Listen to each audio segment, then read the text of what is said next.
This is a Jet Shades overview of the Robinson R66 turbine helicopter. This helicopter was recently equipped with a set of premium jet shades, and that's what it looks like from the external. You get this really nice mirrored look, like that limo look as you approach the helicopter.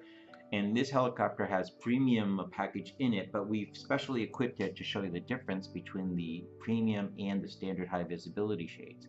So here we go. In the cabin side, we put a premium jet shade. The blue tint right there makes it really nice and cool looking in the cabin. You get there, it's very relaxed for passengers. And as you come across the front, we have the high visibility ones on the doors and the premiums. You can see the mirrored finish in the windshields. Now coming to the other passenger door, you'll see we have just a regular set of high visibility in there, and these have a slight bronze tint to them. They don't have the blue, they're a slight bronze tint. The visibility is a little better. There's the premium there, the bluish tint. Right compared, you can see in the pilot window, you can see the bronze tint.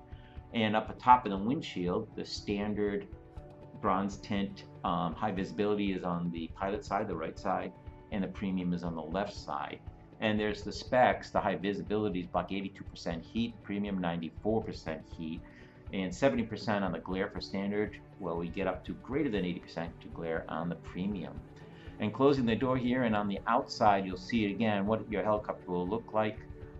Both have a mirrored coating on them to make it really nice once you approach the helicopter and give you a really nice ramp presence. And that's the R66 Jet Shades helicopter.